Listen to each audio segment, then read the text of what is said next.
A question that users of TRANSYT often ask is, how do I go about comparing two models of the same junction or network?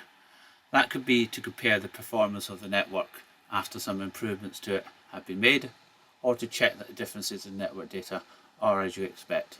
TRANSYT offers a number of different ways to compare results or input data. Which one you use will depend on the circumstances, so let me explain each one in turn. To start, I'm going to show you how to use the data editor to compare results between different runs of the TRANSYT traffic model using just one file. And by the way, I'm going to base my demonstrations using a library file supplied with TRANSYT, so if you wish, you can follow along with me using your own copy of TRANSYT. So let's get started. I'll use the new button in the top left here to bring up the open file dialog, and I'm going to pick a particular file. Any will do, but I'll choose this one, which is a 4-arm fully signalled roundabout. And once I've opened it up, these library files generally have traffic flows in them. Default values are very low traffic flows, so the file is actually in a position to run it straight away. I'll do a full optimization run of this file to get started with. Reason for that is to get some results inside the file. And you can see on here, due to the very low flows that are in the file at the moment, you have a 12% highest degree of saturation within the network. I'll just bring up the OD flows there so you can see them. There's 50 PCUs going in all directions coming from each approach on this roundabout, hence a very low degree of saturation and the network running well within capacity. So what we're going to do is make some change to this and then rerun the file. But what we need to do is first bring up some results for this existing one. There's two ways of getting to these. You can either bring up the network results, for example, or traffic stream results via this menu item on the vertical toolbar here, or you can actually go straight into the data outline and you can then drill down to the same information on here. So double clicking on this is equivalent of selecting it off here. The other thing to note here is throughout the program you may notice that there's a padlock off in the top left hand corner, and you can padlock that so that it padlocks it at different levels. The first level locks it to a particular item. So if I go into arms, for example, on here and pick a particular arm, I can padlock that, and then it will show the arm data as I click through the data outline. If I want to lock it to a particular arm, I padlock it a second time. So now if I move around for different arms, it stays on the arm I'm on. That's two levels of the padlock. They're indicated by the little blue bar in here to indicate it's locked to a particular item, in this case arm A. I can also lock it to a third time, to a third level down. And if I go back into network results, I'll bring that up. And on here, you'll notice I'll padlock it 1, 2, 3 times. When you do it for the third time, it locks the actual contents shown on that particular data editor. And this is really, really useful. So I've run the file, I've got a set of results, and I'm going to leave this data editor on the screen now. I'm just going to change the results slightly by adding in some slightly higher traffic flows. I'll just put some different flows in each of the different approaches, just so that they're all affected by the changes. And I'm going to use this file a bit later on as well. So now I've got different traffic flows there. I'll do another full optimized run of that. And as a result, the highest degree of saturation has gone up to 37%, and various other data items have changed. So what I can do now, having padlocked the data editor, if you then double click on this set of results again, it will bring up a second data editor. And now by putting them next to each other, I can immediately see what impact I've had on the results by making the changes to the traffic flows here. So this is the one way of doing a quick comparison. So if you want to try out a particular relatively maybe small change in the data, just to quickly see what effect it has, but you want to compare it easily with what's already there, then open up the data editor, bring up whichever result or whichever data item you're looking at, lock it using a third level padlock on it, and then rerun the file, and then bring up the same data, and then you can do immediate comparison between them on here. So let's look at the alternative way of comparing files. I've now got a file with some different flows on it. So what I'm going to do is I'm going to save that file. So here we go. So I'll save as, and I'm just going to save it in here as, let's have new flows, which is one I used earlier when I was practicing. So I've saved this now. The key thing here is two elements. First, the comparison I'm going to do now, it requires you to open up the files you want to do the comparison with. So what I'm going to do is open up the original library file. So I've now got one with the original very low flows in it, and one now with the new flows which are slightly higher. So I've got two here now. All I need to do now is go up to the Tools menu, and then work my way down to Compare Files or Data Sets. And the title gives you a clue as to two things that you can do with this particular tool. Just drag it onto my main screen here. And at the top there you can see there's an option to choose files on here. So I'm going to select New File. Here is the name of the file I'm sitting on at the moment, as you can see. So I'm going to add that one into my list below by clicking the Add button. And then I'm going to just select the other file, which is the one with the new flows, and add that. You'll notice the list now has the two files listed here, referencing the fact that I'm going to compare the entire file across analysis sets and demand sets, and it's got automatic color differences on here as well. You can reset these if you don't like the colors selected, but generally they'll be normally different enough to be good ones to start with.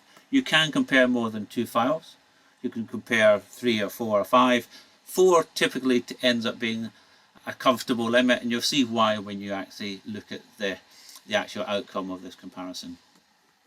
The other thing to note here is the fact that you've got a checkbox here that allows you to say only show differences. That's on by default, but you can switch it off, and what it does is presses all of the answers where the results are the same across the files that you're comparing. So we'll leave that switched on for now and press OK. What that does now is bring up the normal report configurator screen, and you can set that whichever way you want. So you can have a full HTML output, or you could have a more concise one on here.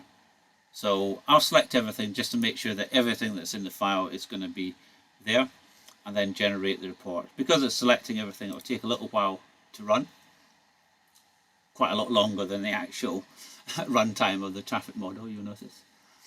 And once I've done that, I can scroll down, and you'll see there's a lot of blank entries in here. At the very top, I just need to rerun these files, so I'll just select on here and just run 2 evaluation runs of the files there, and then refresh my report, and we'll be back to where I was meant to be. And there we go. So you notice the top one, the master file, is the new file with the new flows, and then the red one is the older one on here. So if I scroll down here, you'll notice there's a lot of data is obviously exactly the same. As soon as I start looking at run summary, you'll notice on here you'll get the values in here. So that 9.47 highest degree of saturation value is the same one that's shown down there for the new file. Okay, so that new file is in blue with the extra flows. Scroll down, and until you actually get to the flow values, you won't see many differences. Here we have the flows where you can easily see that the flows I've added in the new file have been increased. And then scroll further down, you can start to see various other places where flows are referenced. And then finally, if I scroll all the way down, you'll start to see results that are different. So here, because the files were originally optimized, then obviously by changing flows and re-optimizing, the stage durations have changed quite considerably from originally. Originally, remember, the file was symmetrical, so the stage durations, as you'd expect, had successfully distributed the green times across both of the stages.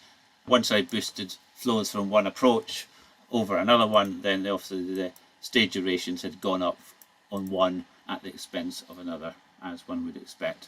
So this is an example of how you can compare two files. But of course, there's another way of doing it, which I'll now demonstrate as well. So just bear with me. So I'll just close that down for now, and I'll drag this over here. And I'm on this particular new file, so I will just use this to demonstrate. So what I'm going to do is I'm going to just merge in the same file into the same existing file. So I'm just going to pick that same roundabout and merge it in. I'm going to prefix that to make sure I have no clashes of ID numbers.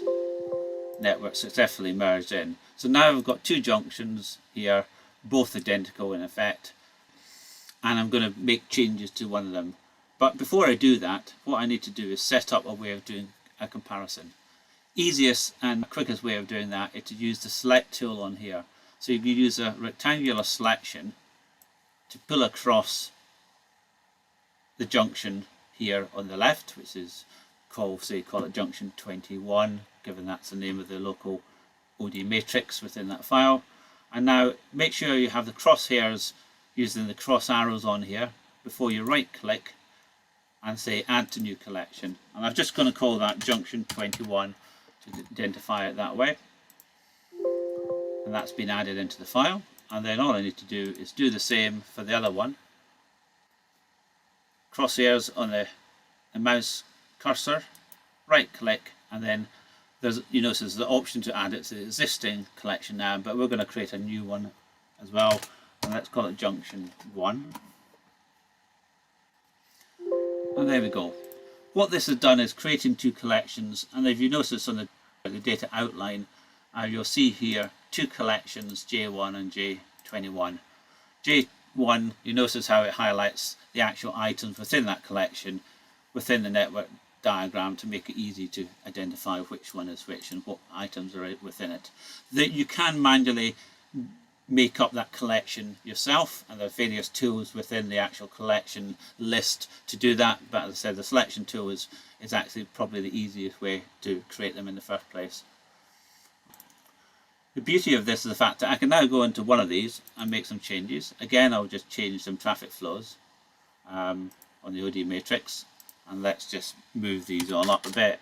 So I'm just going to put 200 on each of these approaches, maybe put 300, let's push them up a bit, 300 on that one, maybe 100 on these ones,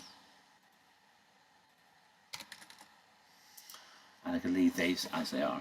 So I've now got different traffic flows on there. Key thing to, of course, I need to do is rerun the files, so I do a full run of each of these.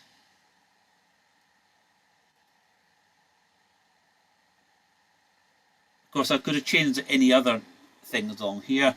I could even change the cycle time. I could give, say, all the 4 controllers on this one a different cycle time if I wanted to.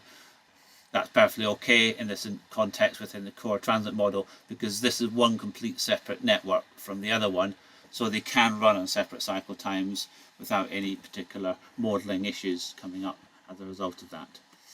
So now we can just look at the results for that.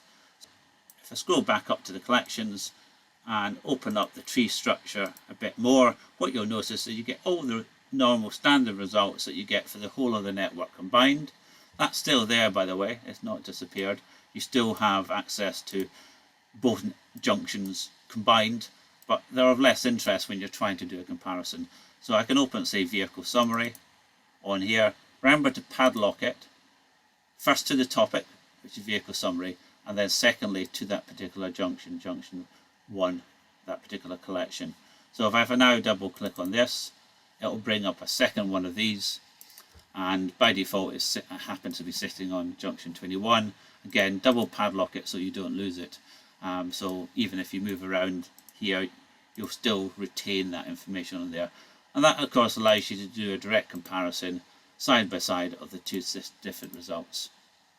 And in fact, when it comes to the report, you can also include, I won't demonstrate it just now because it's easy enough to do, but you can also have the collections appear in the report, and that means that you get the results there in your HTML report, which you can then obviously export, if you like, to a PDF. There's one final aspect to the file comparison tool that I haven't yet shown you, so I'll finish off our presentation showing you that. Carrying on for the file we're in, what you'll find is that this file only has one analysis and demand set. So what I'm going to do is create a copy of the first demand set on here. I can get rid of these screens now. And if I double click on that, I change its name to 2024. And I'm going to add in a growth factor. This in fact is a new feature that was first introduced into TRANSYT 16.1.6 in any version subsequently. And we're just going to add in a growth factor of a value of say 4. And then we're going to go back to here. And this use relationship matches more or less the same facility now that's in junctions 10. So it's been enhanced to include the growth factor elements, and you can now put in something like D1 times G1. What that's doing is defining the demand in demand set 2 as being simply the same as D1 multiplied by the growth factor that I've created earlier. So if I now bring up the local matrix for that, if I can find it somewhere, you'll notice on here that it's got the values in here which are read-only because they're derived from the other set, and on here you'll notice that that 50 that was in the original set has now been multiplied by 4 into 200. So what I can do now, if I go up to the Tools menu and back to the Compare File, I can then do a comparison. What I do want to do is actually run a evaluation run first. So I'll do that first. Run both files. So effectively running analysis set with demand set 1 and analysis set with demand set 2, all within the one file. And then, as I said, if we go back to the compare file option, just drag it onto the main screen. I don't have to select the file type because there is only one file. Same with the analysis set. So I just choose D1, add it in as before, add in D2, and there I've got the colour differences on here automatically, showing only differences, and then I can choose that and run it.